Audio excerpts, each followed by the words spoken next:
I'd like to call the special board meeting of May 8th to order. Can you call the roll, Madam Clerk? Trustee Gata. Present. Trustee Arnett. Present. Trustee Mills. Present. Trustee Newell. Present. Trustee Palafis. Present. Trustee Stanton. Present. Mayor McLeod. Present. Can everybody please rise? Trustee Gady, you want to lead us in the pledge?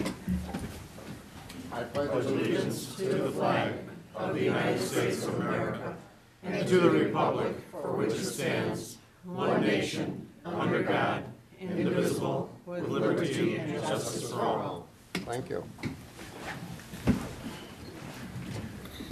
I want to thank all of you for coming to honor the Municipal Clerks Week and our wonderful clerk, Bev Romanoff, or are you here for another reason? Chief Jory, do you have something that you'd like to talk about? Yes, I certainly do. Mayor and board and all guests here today, I'm happy to bring to you two promotions in our department. The first is going to be for Patrick Fortunato. He's moving from a battalion chief to the rank of deputy chief. Pat began his career in 1990. He's rose through the ranks with our department.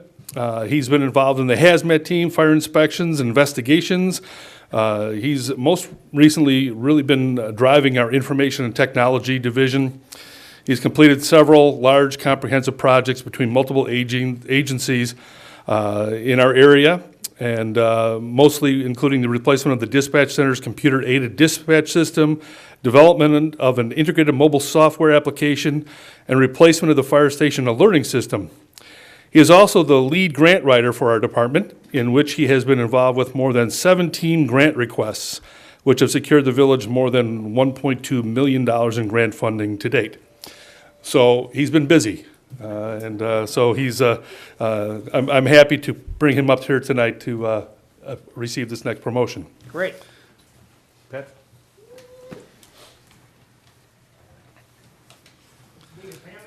Yep.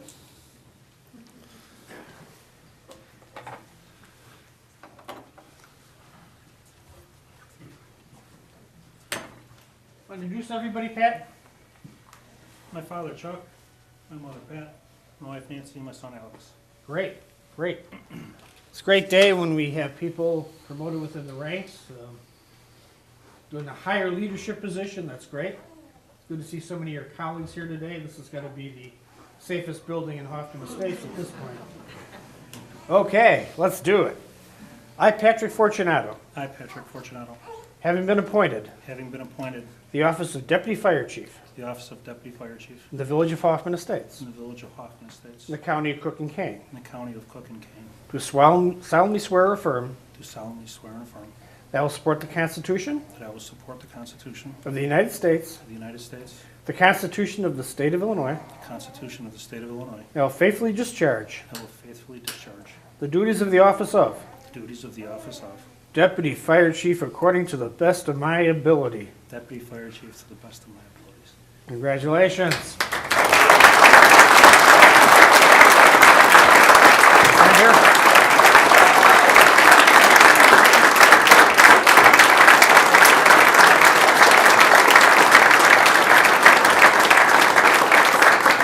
We basically have a Rich England type crowd here. So I think give him a run for his money, you and Mike. Who's going to pin the badge on? Dad?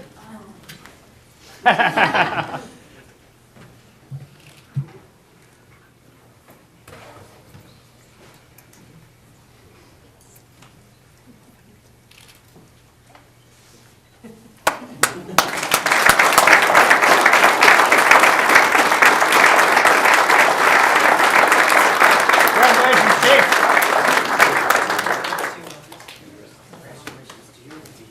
So you can, come this way.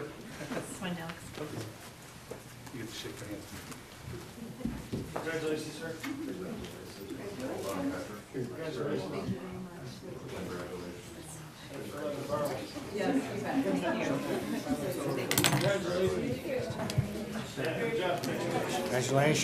You're very welcome. Congratulations, Mom. Nice job, Dad. You got that badge on real quick. Pat and family, you want to come up here and get a picture? Then we'll get one with the chief Also, come on, Mom and Dad, get in here. Stand over here for the picture. Yep. It's the price you pay, you gotta get your picture taken. Yeah. Everybody ready?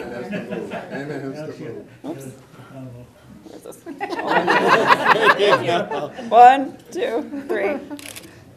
One more. 1, 2, 3. There we go. And Chief, hey, the rest of you guys, come on up too. Come on up. Come on up, guys. What guys? Come on. The firefighters? Get everybody. All you wallflowers, come Come on, you guys, come on up. I'll make my lenses that one. Yeah. Sorry, we don't do hair and makeup as ridiculous as you are. That's okay. You drove all the way over. Overrated. Hair for you, yeah. Why don't you guys move up and let them get behind you? Yeah. Yeah. Let the tall guys get in back. Yeah.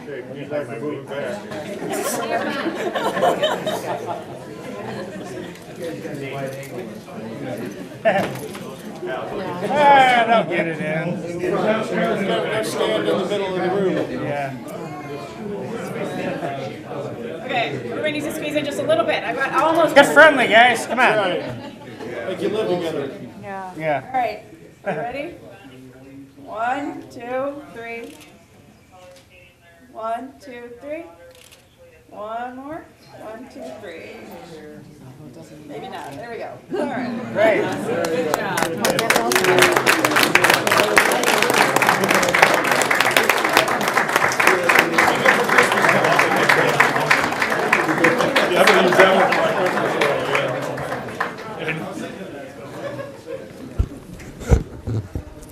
So, Chief, I assume we're done for the evening? No, we have one more.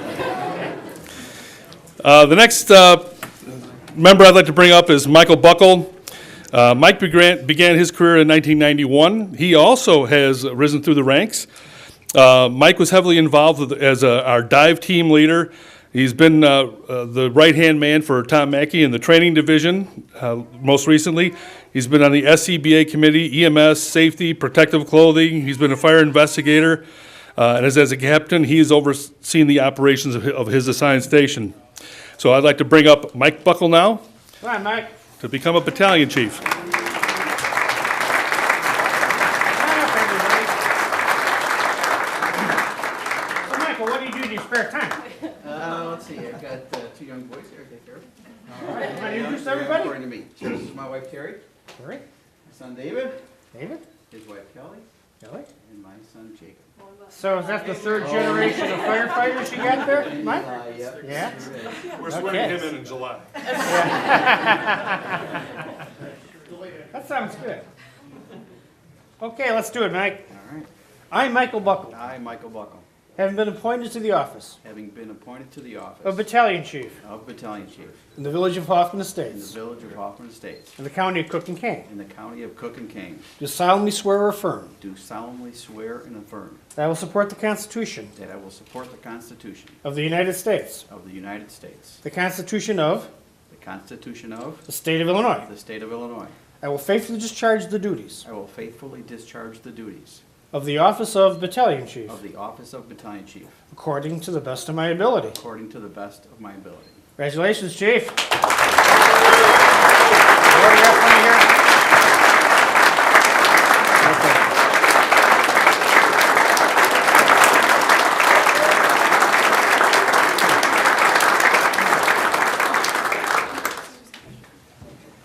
Happen to have a really nice badge. Mike, who do you want to, My wife Terry. okay, Terry? There's plenty of paramedics here, so don't worry.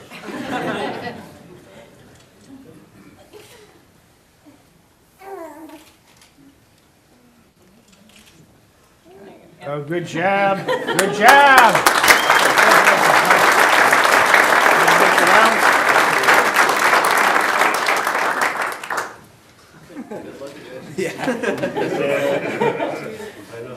Just do the head nod.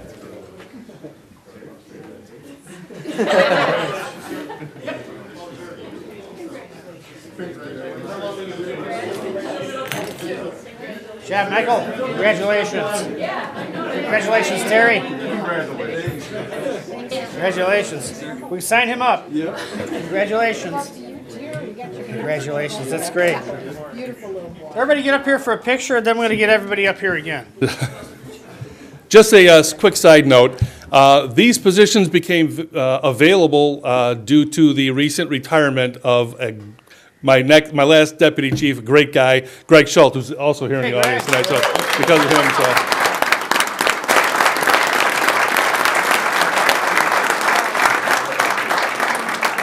This is, I like this height of a. Yeah. Yeah, that's right. Good height, Not as good tall, height. yeah. Yeah. Oop, we're losing them. All right, 1, 2, 3. One more. 1, 2, 3. Very nice. Same place, everybody come on up. That's like a perfect facial One expression. more time. You left his jacket off, you know. Be a good Christmas picture. Hey, Greg, come up, guys, come on. You guys come up too, come on.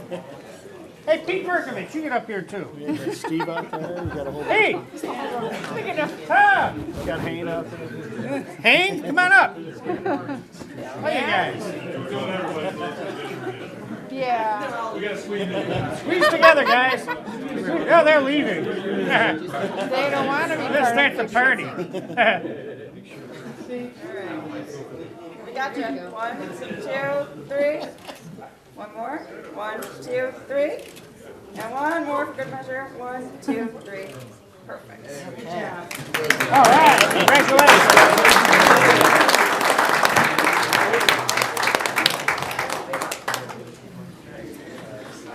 Wonder what the party is.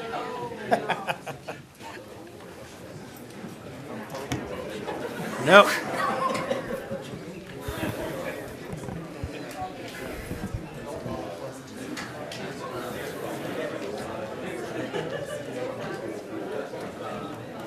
You all give everybody a couple minutes to leave if they want to. If not, you can stay around and listen to our scintillating meeting. I think they're leaving.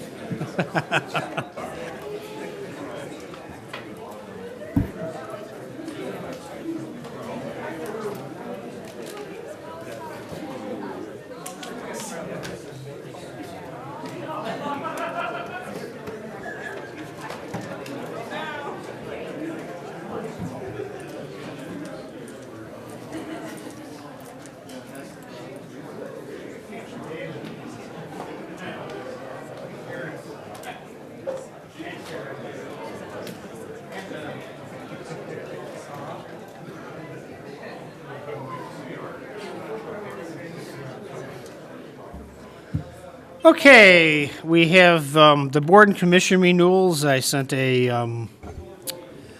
memo to the board about the reappointments. Chair would accept a motion. So moved. Second. Motion is second. All in favor say aye. Aye. Opposed? The ayes have a motion carried. I have a couple of appointments. Gail Vandenberg to the Sister Cities Commission. So Chair would moved. accept a motion. So moved. Waste any time, did No, she? she didn't waste any time at all. I'll Trustee second. Vandenberg. Motion is second. Any questions? All in favor say aye. Aye. Opposed? The ayes have a motion carried. Also, Trustee Stanton to the Stormwater Management Committee. So moved. Is there a second? I'll second. Gary always wanted to be on this committee. Yeah. All in favor say aye. Aye. Opposed? The ayes have a motion carried. I have one resignation. Joni McLeod has decided that 10 years on emerging technology is enough, so she's doesn't want to be reappointed. Chair would accept a motion to accept her resignation. Except with regrets.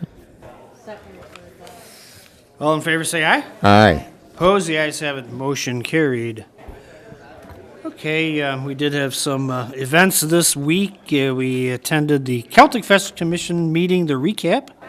We had a great crowd. We figured about 2,500 people there. It was a very good event, and hopefully make it even bigger and better next year. On Wednesday the 3rd, I attended the Executive Committee of the Northwest Municipal Conference. And on Friday, several of us were able to go to the retirement luncheon for Deputy Fire Chief Greg Schultz, which was a really good event. Saturday morning, Trustee Mills and Trustee Stanton and I attended the PACE RTA Metro program for seniors. Actually, it was very informative. I learned a lot that I didn't know about PACE and Metro. And on Sunday, several of us went to the Brett Stephen Burtock Eagle Court of Honor. and the memorial tree planting for Bill Kent in Fabrini Park. This evening, or this afternoon, Jennifer Georgievic and I attended the Freshman Forum with the Congressional Forum with Raja Krishnamurthy at the Stonegate, and tonight we had the student art reception prior to this meeting. And that's all I have. We'll move on to 4 additional business. 4A, request board approval of a resolution appointing members to standing committees. So Chair, moved. accept a motion. Second. There's a motion, there's a second. Any questions? Seeing none, all in favor say aye. Aye. Opposed? The ayes have a motion carried. 4B, request board approval of a resolution appointing a deputy village president, namely trustee Stanton. So moved. I'll second. Motion, a second. Any questions? Seeing none, all in favor say aye. Aye. I will Opposed? abstain. Motion carried. Note the 1 abstention. Chair would accept a motion to adjourn the board meeting. So moved. There's a motion. Is there a second? Motion, a second. All in favor say aye. Aye. Opposed? The ayes have a motion carried. We are adjourned. Hallelujah.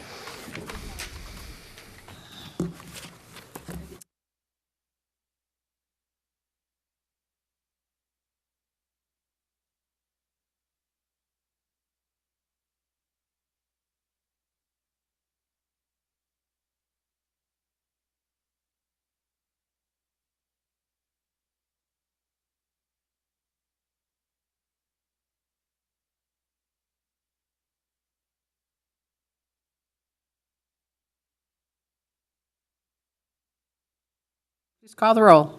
Chairperson Mills, Present. Vice Chairperson Stanton, Present. Trustee Arnett, Present. Trustee Newell, Present. Trustee Palafis, Present. Trustee Gata, Present. Mayor McLeod. Present. Look for a motion to approve the minutes of April 17th. So moved. Second. There's a motion and a second. Any comments, corrections? Seeing none. All those in favor signify by saying aye. Aye. Opposed? The ayes have it. New business 1. Request acceptance of Transportation Division monthly report. So moved. Second. There's a motion and a second. Anything you wish to highlight? I'd be happy to answer any questions. Thank you, Mr. Henke. Mayor? How's the tollway project? Is it going to be done this year and the pace stop and all it could be done this year? What we've heard from the tollway is late August for the full interchange opening. The tollway, or excuse me, Pace is out to bid on the Park and Ride and Kiss and Ride project now. They hope to get that to their board June or July, is what we've heard. Do we have any idea how extensive the bus routing system's going to be? That was sort of up in the air, I think. The operations on 90 are maybe not finalized, but pretty well developed. What Pace is still working on is the circulator, the connector bus system that would link the residential and business areas to the I-90 transit stations. So we hope to get something from them within the next month, reconvene the Transit Improvement Task Force, bring that information to them and to the board, of course, and then make sure that that information gets passed along to the businesses and residents. Great, another meeting for trustees Mills and Stanton and my wife Jody, so hey, good for all you all. That's all I Trustee have. Stanton, you had a question? I do have a question. On page 7 of your report, Mike, you've got Illinois, the second bullet, IL-59 resurfacing project, and you have Barrington Road to Higgins Road. Do you mean Hoffman Boulevard to Higgins Road?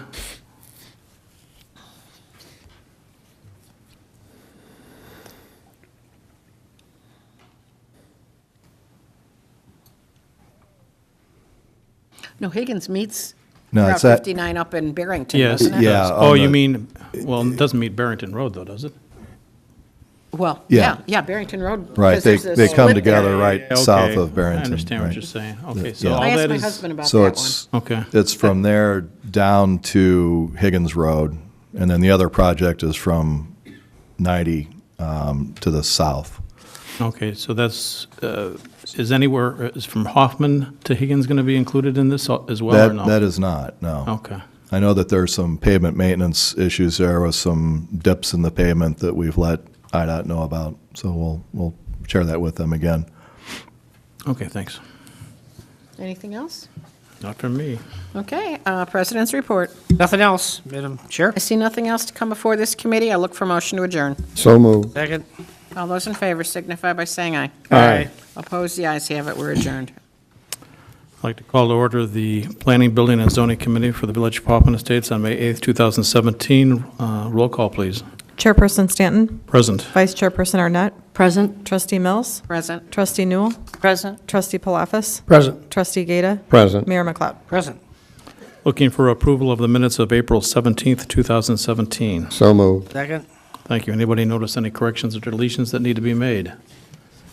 Hearing and seeing none, all those in favor say aye. Aye. Any opposed? The ayes have it.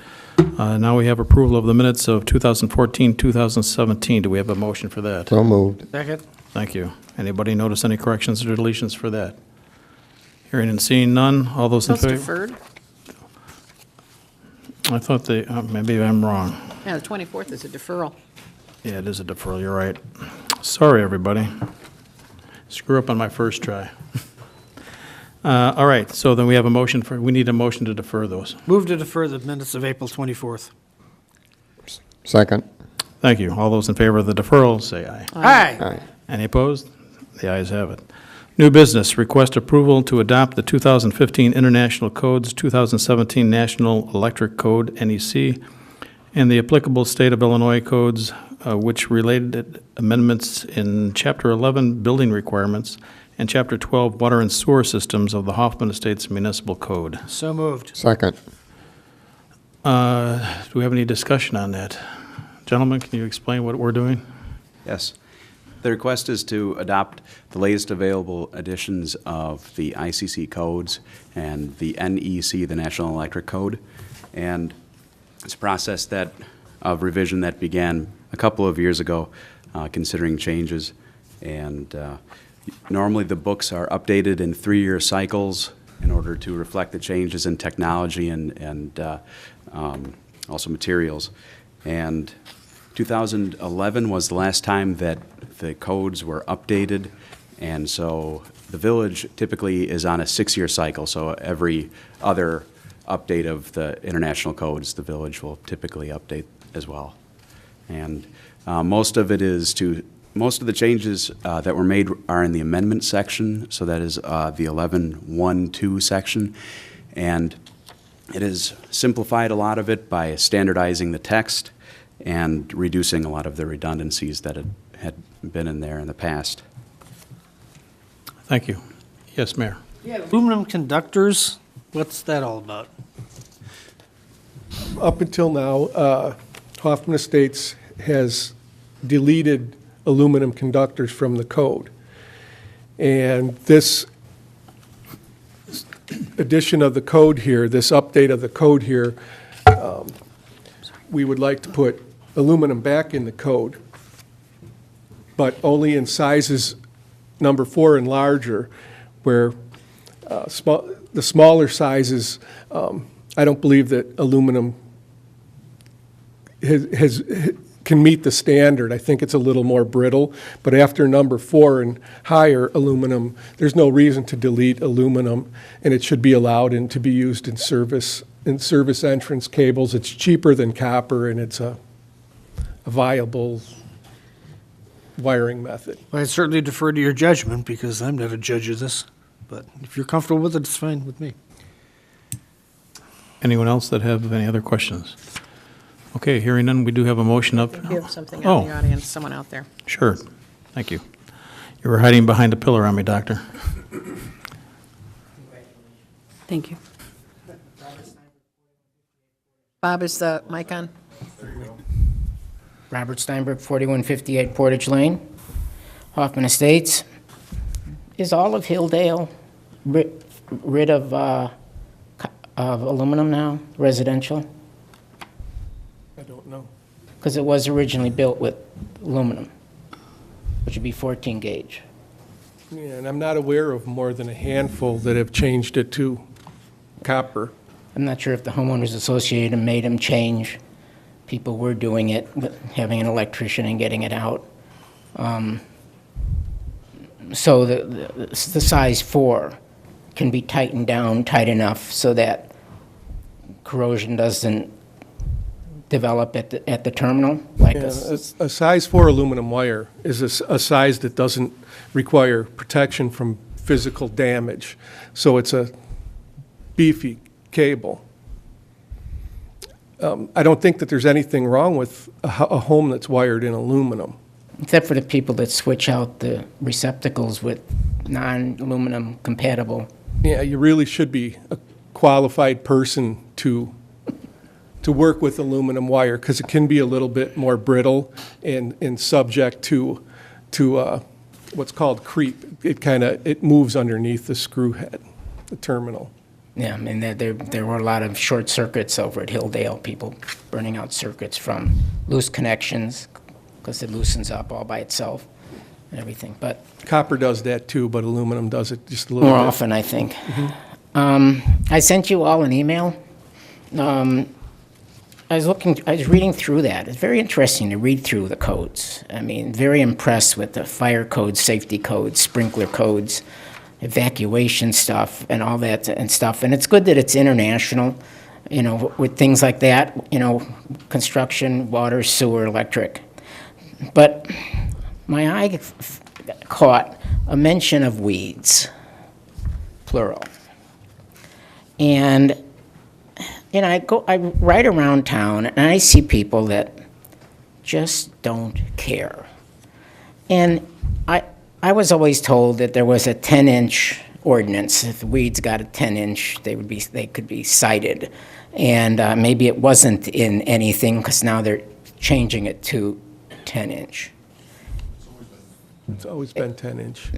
Because in there it says it's replacing existing that didn't mention. Reading what 302.4 said specifically. That section, initially, the 302.4 had just inserted the number 10 inches. The jurisdiction was allowed to put in whatever number that they wanted. So this is just a little bit more thorough, this section here, 302, in the International Property Maintenance Code. But the size, the length of weeds and grasses is still the 10-inch. So in my email, I mentioned that it's vague. It's hard for people to understand, which means it's harder for people to enforce, because someone says, this makes no sense. You're making me enforce something that I don't think it says that.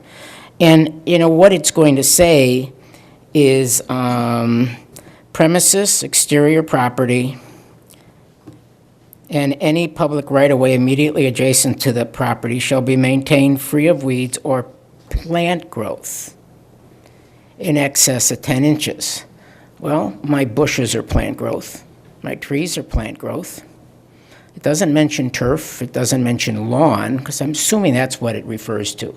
And of course, you could have weeds in your flower beds too and all that kind of stuff. But plant growth says nothing whatsoever. And you watch and you drive around and you see how some people choose to not maintain their property. I gave you the common usage of the word, definition of the word weeds. It's basically something in a place that shouldn't be there. People will say noxious weeds like dandelions in the middle of your lawn. Most people don't like it, so they spend money on chemicals and kill the weeds that end up in their lawn from the neighbor who doesn't take care of their lawn. And when you don't take care of your lawn, then the weeds do take over. They starve out the bluegrass or whatever variety of grass seed you have, and the weeds thrive without fertilizer. Grass doesn't, just the way it's designed, or I should say bred. And I see houses at this time of the year. The dandelions are going to seed. They're in the puff stage. The healthy ones in a fertilized lawn are 10 and 12 inches, but most of them are 6, 7 inches, and they go, with the wind, and then all the neighborhood has to put down chemicals unless they want a yard filled with dandelions. The park district controls dandelions in their parks because it's bad for the turf. It ends up being more expensive than treating it and getting rid of them. And I wish we had an ordinance that more protected what the front yards look like from the street. to someone visiting, to someone looking, buying a house on the street.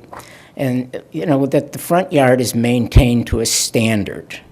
Right now, we don't really have that as far as the front lawn goes.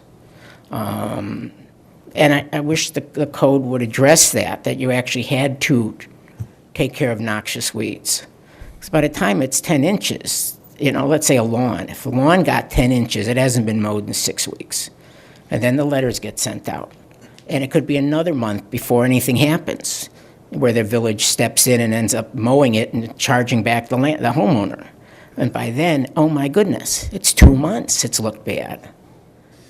I think we need a way to do it sooner, with not as generous leeway of 10 inches.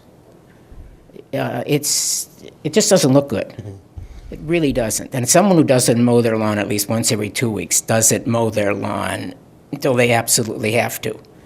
And if you're living next door to them, it looks terrible. So I wonder if you'd hold off on this section and review it and make some sense out of it, something that the homeowners can follow, and something that code enforcement can watch more easily. Because this just doesn't protect property values. Peter, do you have an answer for that? Yeah, if I can elaborate a little bit. What you have in front of you and what you see in this amendment, these are just the changes to the International Property Maintenance Code. So there is a book, which is a code, and what this ordinance does tonight is it adopts that entire book. What you have on this paper are specific changes we're making to that book. So there's a greater context that goes beyond these words. So what you see here actually has to be read in concert with the entirety of the rest of the code. So there's more to the code than this. The code book itself, which is a published document that we're adopting, has a whole section on weeds, and then it has a blank for a municipality to fill in how many inches. And in the past, we just put the inches in there. We're actually elaborating more than what that code book has. Further, our municipal code in Chapter 7, which we are not changing tonight or not proposing to change, also has a section on nuisances, on noxious weeds. It calls out a handful of very specific plant species which are extremely invasive and are prohibited altogether. It does not include dandelions, but it does include some other much more aggressive and more hazardous weeds. And when it talks about plant growth, that's under the umbrella of grass and weeds. So it's not interpreted to mean shrubs, because that's not what this section is about. I guess my point is that what you see in this packet tonight is an excerpt of something that has to be fit into a larger code. And the other thing on the timing, I would say, in Chapter 7, we actually do have a 5-day notification requirement. So we have to provide notice to someone if their grass exceeds 10 inches. We have to give them a 5-day written notice. After that time is over, we can then enter the property and cut the grass. We do that all summer long. It happens. We've got contract mowers that will do that. We issue citations. Obviously, if a property if it's a home and it's occupied and the homeowner is present, we may not always be in a position to enter their property simply. Vacant properties, we would regularly do that. But in any circumstance, we would absolutely take that property to court if it got beyond that 5-day period. So that happens regularly throughout the summer. And I haven't read Chapter 7 lately, but I knew it was there. Mm-hmm. But what really caught my eye on the change, and this creates a conflict with what is in Chapter 7, is the ill-defined term plant growth. And you're not saying where. That word, that's everything. I know what you mean, what your intent is, but we now know what the intent is, but the wording is vague. Right. Adapting those words. Mr. Norris, you have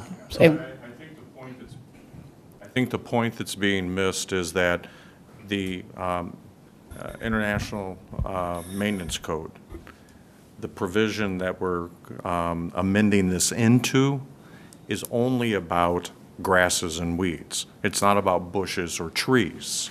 So when you read it in that context, bushes and trees would be unaffected. But that doesn't say that. It doesn't have to, because it's in the broader code books, which the board has adopted by reference here tonight. And when we give the potential violator their written notice, we actually outline where it is and we explain it to them fully. And when Patty Cross deals with it and administrative adjudication, the hearing officer knows what it is. And our code, the reason we like the international codes from a staff standpoint is all of our surrounding communities adopted the standards the same. The judges know what they are, and it works. Right, I understand that part. And to address your point, Dr. Steinberg, the only real way to address your point is if the committee made the decision to go from 10 to 8, which some of our neighboring communities are. That would speed up the timing process. We all understand it, staff especially, and I'm sure the board understands. I had a gentleman call me last Thursday who was disabled and said the young man that cut his yard went away to college, and what was he going to do? And he gotten a warning from our code enforcement department that his grass was there. So we understand that, we give them time, and then it does go to administrative adjudication if they haven't done it, and it can stretch out. So the only real way to shrink the time frame is to change the inches. It's not really to change any language And that's a good way to do it, because as I was driving out today, I was on Freeman at Winston Drive, and there's a home on the corner that the parkway is probably 80% dandelions, and it's probably not higher than 6 inches, and it's all gone to seed in the wind. We've had plenty of wind. And why is it that dandelions aren't listed as a noxious weed? You want to take a poll? Yeah, and that's a real challenge, because weed, the term weed is not a good word to use. The weeds that are actually noxious weeds are things such as ragweed, thistle, things that actually have some hazard. Obviously, ragweed causes a lot of issues for people. Dandelions are ugly in most people's eyes, but they're not noxious in the way that these other ones are. I don't know. I don't know if any community has a good answer to how you deal with dandelions, because they can be short and, Well, it's hard. So the term noxious, if someone's in my yard and they hit a full-grown thistle plant, right. It's like being stabbed to death. I get that. They don't bend. They stand there against you. Right. But dandelions, when they go to seed and they come into neighbors' yards, they become noxious because the neighbor doesn't want them. None of the neighbors don't want them. Because it's noxious to those homeowners, which is why they sell herbicides to put on your lawn to kill some of these weeds so it doesn't crowd out the grass, doesn't look horrible, and you don't literally invade your neighbor's lawns. So dandelions most definitely fit the term of a noxious weed. And I wish you'd take some time and look at that. You've all seen neighbors do that. You drive down the street, those of you that mow your own lawn. You don't have to, Mike. I don't have to, I know, correct. but you remember. Trustee Palafis, you have a question? So I think to get past the motion that's on the table, we can vote, but I'm okay with making a motion to direct staff, if we agree, to look at some things that, aren't included today. I know, like Addison and some other communities, some have outlawed cottonwood trees, willow trees. Sure. And it was like you're eavesdropping on a conversation I was having with my neighbors in the middle of the street this weekend. I don't know why we're in the middle of the street. It's just where we ended up. But we were talking about all of these subjects and just how, when something, clogs your air conditioner condenser like a cottonwood tree, how that's, it maybe isn't noxious or whatever that definition even is, but it's obtrusive to some degree. So, and maybe we do that in other, or maybe you just say you'll do it. I don't know if you want a motion. Yeah. Sure, we could absolutely look at those type of things. And then come back, under a different premise aside from the international code to maybe clarify. And I'm all for, harder standards. And I moved into botanical gardens. I mean, come by sometime, look at my neighbor's yard. They actually manicure the rose bushes for hours. I wish I had that kind of time. And they look beautiful, but. Yeah, we actually have a whole section this is really building code focused, which adopts the International Property Maintenance Code. Chapter 7 of the Municipal Code, which we're not touching at all with this tonight. Chapter 7 is really the whole package of nuisances. A bunch of those things are items that the police department enforces, animals at large, noise, other things, and it also gets into property maintenance type things. There's a whole section on trees and plants. It goes far beyond what's in here. Right. That's a different chapter of the code, so it was something we could Maybe look that's at. the one we review, at a later date. My suggestion would be that we look at what other localities have done in terms of specific relationship to dandelions and others. I can tell you, we do have people in town that actually do harvest their dandelions, all right, to eat the greens and to make tea. So when you start peeling off layers and you get into something, I understand what Dr. Steinberg wants, because I have a neighbor that doesn't use any is against herbicides. And I deal with their floating stuff all the time in my yard. So I understand. But it would be better to bring that back at a later date as staff has time to look at those type of issues. And the people that use dandelion greens in their salads could grow them in their backyard and cut the lawn before the dandelions go to the puff stage and still get the leaves. So, I had neighbors behind me. Yep, dandelion salad. But anyways, thank you for your time. Thank you, Doctor. Trustee Mills, you had Yeah, something. Dr. Bob, I just want to say, I totally agree with you. My complex is next to a commercial property, which is just a sea of dandelions, and now the flowering blow all over places. So, I totally agree with you. I'd really almost like to see us look into that 8 inches instead of the 10. Yeah. Might be something we might want to look at. And I'd really like to have that nuisance section reviewed. So. Sure. Anybody else with any further questions up here on the board? We do have a motion and a second. All those in favor say aye. Aye. Any opposed? The ayes have it. Does anybody want to make a motion to look into Chapter Yep. 7 and revise it? I'll make a motion to direct staff to take a review of Chapter 7, some of the things discussed tonight, and come back with a report or some ideas or recommendations about what other communities around us have done, as Mr. Norris mentioned. I'll second that motion. Get rid of the dandelions, please. We have a motion and a second. All those in favor of that motion, say aye. Aye. Any opposed? The ayes have it. All right. Second here, we have the request acceptance of the Department of Development Services monthly report for Planning Division. So moved. Second. Any discussion on that? Anyone up here? Any questions? Hearing none. All those in favor of the motion and second, say aye. Aye. Any opposed? The ayes have it. Third, request acceptance of the Department of Development Services monthly report for Code Enforcement Division. So moved. Second. On that, hearing none, all those in favor say aye. Aye. Any opposed? The ayes have it. Fourth is request acceptance of the Department of Development Services monthly report for Economic Development and Tourism. So moved. Second. Anything further from our, no?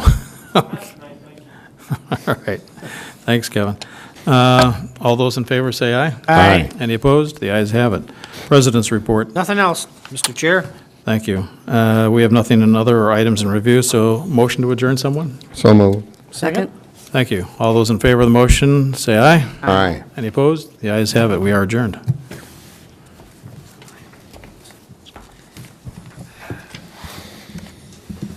Go for it. I'd like to call the General Administration and Personnel Committee, Village of Hoffman Estates, for May 8th, 2017. Can I have a roll call, please? Chairman Arnett. Vice Chairman Mills. Present. Trustee Stanton. Present. Trustee Newell. Present. Trustee Palafis. Present. Trustee Gata. Present. Mayor McLeod. Present. Thank you. Can I have a motion for approval of the minutes for 2017, April 17th? So moved. Second. Any questions or corrections that need to be brought up? All those in favor signify by saying aye. Aye. Okay, ayes have it. 4 new businesses. Number 1 is discussion regarding opting out of Cook County's minimum hourly wage and paid sick wage, sorry, not rage, wage and paid sick leave ordinance. Does staff have anything to add? Trustee Arnett, in October of last year, the Cook County Board passed an ordinance that it would, over time, increase the minimum wage to $13 an hour. They also passed an ordinance that would grant, under a formula, part-time employees sick leave. The village of Hoffman Estates being in 2 counties and in economic development competition, at least with Kane County on a regular basis, the Randall Road corridor, this impacts our businesses significantly. We have been following what our fellow communities have been doing, and as of today's date, Arlington Heights, Palatine, Barrington, Oak Forest, Rosemont, Mount Prospect, Tinley Park, Bedford Park, River Forest, Schaumburg, Streamwood, Elk Grove, Wheeling, Palos Park, and Mr. Peterson told me Hanover Park and Palatine. also have, Bartlett also have done it. And we have provided you an ordinance that would opt out, but under the options available would be do nothing, allow the Cook County ordinances to go into effect, and then the third item is to offer Hoffman Estates specific regulations in lieu of the Cook County ordinances. And I'd be happy to answer any other questions. There are attachments in the packet from business groups, both manufacturing, our local chamber, and others supporting opting out. Gary Palafis? I'd make a motion to adopt the ordinance as recommended in the packet. I don't want to read it all. Which one? Option number 2. I was, let me throw in something. I was going to submit a option 3, going with an option 3, and part of the reason why I was going to do that is because of the wages themselves at $8.25 an hour at 40 hours per week. That's $330 that a person would make and does make for a 52-week year at $17,160 a year that person makes. I know out here we have expenses of, if you can find a place to rent for less than $1,000, I think it'd be great. I don't think you can. That would make at least $12,000 for that person to pay. If they had to pay like $1,500 per month for rent, that's $19,000 right there. That's more than what they make. I was thinking of what I made in 1972, but then I was working as a truck driver while I was going to school, and I was making pretty good wages at that time, $6.40 an hour. But when you compare what I was making versus what people make now, they make $74 more per week than I made back then, which is kind of ridiculous. I also looked up in 1972, housing was $27,600. The average income was $11,859. A new car cost $3,853. The average rent was $165 per month. When you went to Harvard for school, it was $2,800. That was for the whole year. A movie cost $1.75. Gasoline was 55 cents per gallon. Postage stamp was 8 cents. And the minimum wage was $1.60. Now, I also went to another site called Dollar Times, which calculates what the minimum wage at $1.60 would be today, and it would be $9.40. So we are now paying our people less than we paid them in 1972 from the minimum wage. My suggestion would be to increase the pay to $10 per hour and leave it there for 3 years to see what the state or the federal government wants to do with this issue. Now, after saying that, I did talk to our corporate counsel, Art Janur, and I think he has something to say also about my opinions. Be recognized. Sorry, Art. Thank you. My comments don't go to whether or not setting a certain dollar amount is either beneficial to the public or business or detrimental to the public or business. My comments really go more to the legality of a county or a village, especially those that are exercising home rule powers, to enact such a regulation, no matter what it might be. I think I seem to recall that when Cook County was passing their ordinances regarding the minimum wage and the sick time provisions, that the state's attorney's office opined that they did not believe that setting a minimum wage was a matter of local concern, but instead was a matter of statewide concern, and therefore it was beyond the powers of home rule units. I have not independently researched it, but that concept does ring true. Matters that affect the people in this state on a regional or statewide basis often go beyond the powers, the constitutional powers given to home rule municipalities. As an example, let's just look at traffic regulations. Obviously, under our home rule powers, this village could not or should not be passing regulations where stop signs are oval instead of rectangular in form. Village stop and go lights have to be red, yellow, and green. This body really would be beyond the powers of a village or a county to change that to red, blue, and green. Those particular matters are matters which have traditionally been of statewide concern, and therefore those powers lie with the General Assembly of the state of Illinois, and on a national level with, of course, Congress in Washington, D.C.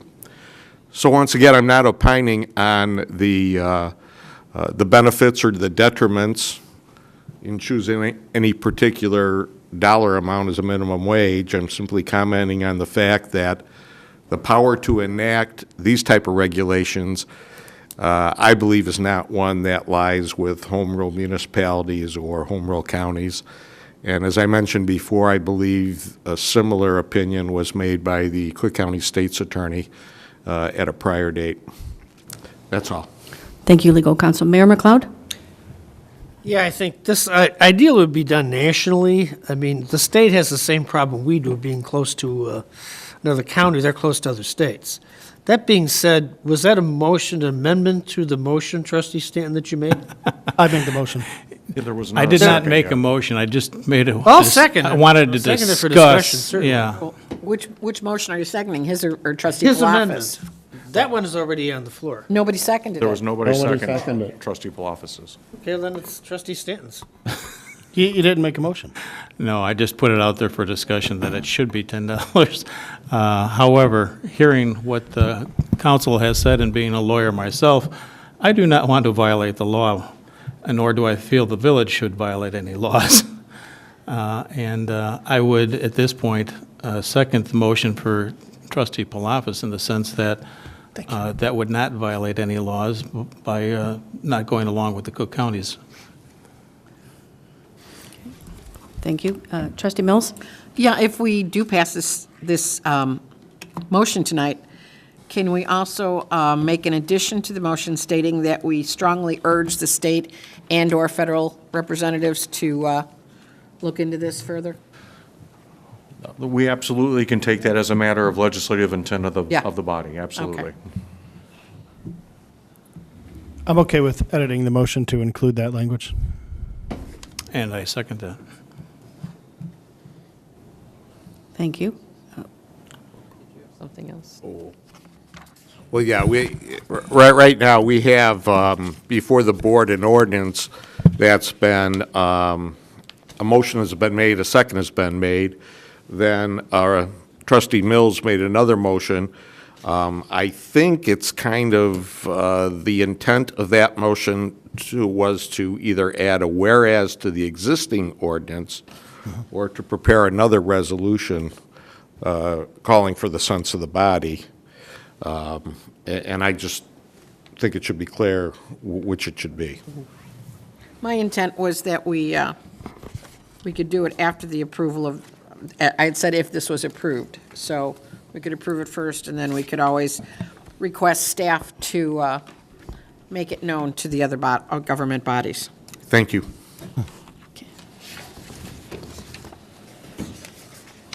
Mayor McLeod? Yeah, I did want to point out, I did receive a letter from a family that asked us not to opt out of the Cook County sick leave and minimum pay laws, just for the record. Thank you, Mayor.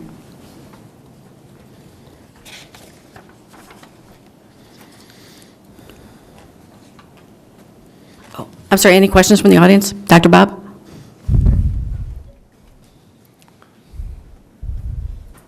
Direct this to Mr. Genera. I understand where you're coming from, I just don't agree. How come the Attorney General of the state of Illinois has not filed a lawsuit against Cook County, if your position is correct? I can't speak for the actions of the Attorney General of the state of Illinois. That office always has prosecutory discretion and discretion to file or not file whatever actions they wish or do not wish to file. However, I would point out that I do not believe that the county's ordinance takes effect until July the 1st of this year, so I'm not certain that it actually is in effect at this time. It doesn't take Times effect before- until July 1st. That's correct. So Many that's- times before something becomes law, that someone tries to stop it. I am aware that on the day it becomes law, a lot of laws get, someone files suit. But there hasn't been any talk, and I mean, the mayor mentioned, or Mr. Norris mentioned, that they received a lot of correspondence from the Business Association and businesses, which tells me they're very organized on this subject. And they've had plenty of time to get organized since it first was brought up in the county. And many times the Attorney General's office gives opinions without filing lawsuits, and there's been nothing. So I think that's not something you should hang your hat on tonight in deliberating this ordinance. I like what Trustee Stanton said. I mean, the absolute numbers, people are getting paid less than they were getting paid in 1972. It's unconscionable. And of course, businesses don't want to pay anymore. And so the fact that you got a bunch of letters from all the businesses, and the Business Association is not a surprise. And you got, one letter from someone who happened to see it was on the agenda, and someone else. We have a lot of people living here. And the last time I checked, it far exceeds the number of business owners by, 100 times? I don't know how many businesses are in town. So, notwithstanding their position, they're very organized. I wish there could be some indication by this board that a willingness to raise the minimum wage to something other than $8.25. I really don't care that all the other towns that were mentioned tonight fell over and just listened to their business community and not cared about their residents, because that's what it is. They just listened to their businesses. I'm sure they all got all the same letters in their chamber and business associations, and all of them said the same thing. It's going to cost businesses too much money. Okay, It has to be a medium someplace. And Gary, Trustee Stanton, yours was a medium of some sort between what was proposed and what is current. okay. Village Manager, Mr. Norris, did you have something to add?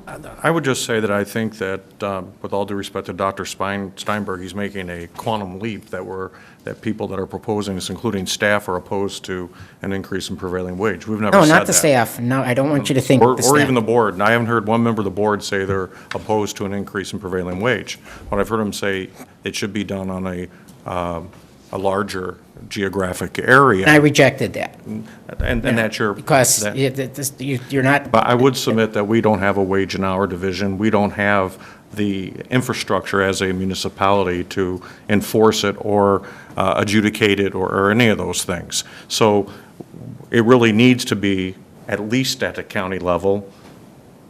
What we're trying to convey is that we're in an economic development situation. We have businesses that have left Hoffman Estates to go to Kane County. We've had businesses that have left to gone to Wisconsin.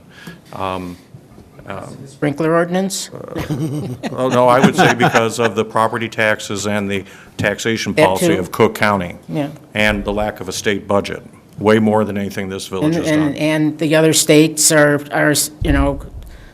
going after our businesses actively. You hear them do it on commercials, on Chicago radio stations, I know. But we're not Indiana. Trustee We're not Palafis? Missouri either. So, where I leaned in on the subject was really the memo from the chamber, where 21 businesses responded, 3 in favor, and 13 opposed. As you said, 5 abstained. And it's not that I'm a capitalist. I'm all for people making as much money as they think they can get. However, I don't want to put our village and the businesses here at a strategic disadvantage against those around us either. You know what I mean? And as far as the record for Cook County, there's the same people that tax soda pop, right? So, I mean, they're not the sharpest tools in the shed. So most of the things Can you I think, opt out of that? I'm just saying, most of the things that most of the things I think they're going to come up with are Chicago-centric, right? I think we could agree on that. So it's not like they figure out, oh, hey, well, this is best for the collar counties. Let's pass it. But that's where I'm coming from on the whole issue, and why I picked option 2 is the better of the 3. I mean, 75% of the taxes that are raised in Illinois come from Cook County and the surrounding suburbs of Chicago. That's where everybody's employed. Go south of I-80, and it's a tiny number. Just look at even the votes. The economic engine is up here. Well, we've lost 20,000 people in the county, right, which causes a bigger gap. It's actually a canyon between where we need to be and where we are, right? So who's going to make up that delta? And there's no answer for that. The state doesn't have an answer for that either. A long list of no answers. That's right. So I don't want to pile on in terms of our village. I don't want the village to adopt the minimum wage the county did. Mm-hmm. I just think people should be talking about something that is better than $8.25 an hour, for the reasons that Trustee Stanton pointed out. Mm-hmm. You can't live on it. You work in a town, you can't live in a town. I mean, we've had that, for years. It talked about that years ago. State Rep Terry Park talked about it. He had a public meeting on it. People saying they can't live where they're working. That happens. I get that. But still, the current minimum wage is too low. Thank you. Trustee Stanton? Jim, I have a question for you. If we do pass this ordinance tonight, can we revisit this after we see whether or not the county is sued or any other issues that come out in the near future? Absolutely, we can bring it up at GAP meetings. There's also, there were 2 different bills pending at the state level pertaining to minimum wage. One was 100% a regurgitation of what Chicago and Cook County did, and then there was another one that did not have a dollar amount in it. I will have to check to see where those are. Last I heard, they hadn't made any real headway. I did read about the one that said $15 an hour eventually in the future. Right. That was even more than the Cook County one. No, it was like the city. Oh, it was like the cities, right? Yeah. Exactly. Right. Thank you. Any other questions or concerns? We do have a motion and a second on the floor. Can I have a roll call?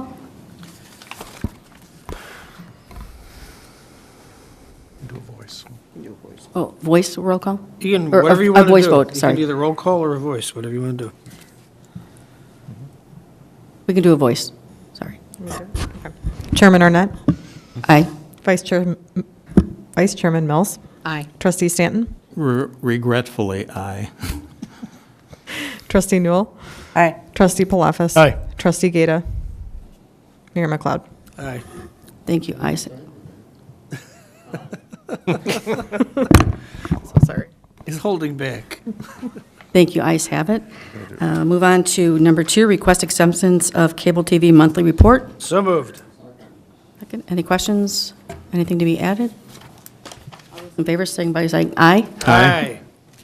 Okay, number 3, request acceptance of human resources management monthly report. So moved. Second? Okay, any questions? Okay, all those in favor, signify by saying aye. Aye. Motion's passed. Request acceptance of legislative operations and outreach monthly report. So moved. Second? All those in favor, signify by saying aye. Aye. Okay, ayes have it. Anything on the president's report? Nothing else, Madam Chair. See nothing in other. Have a motion to adjourn? So moved. Second. Okay. We are adjourned. All those in favor, signify by saying aye. Aye. Okay, ayes have it. We are adjourned.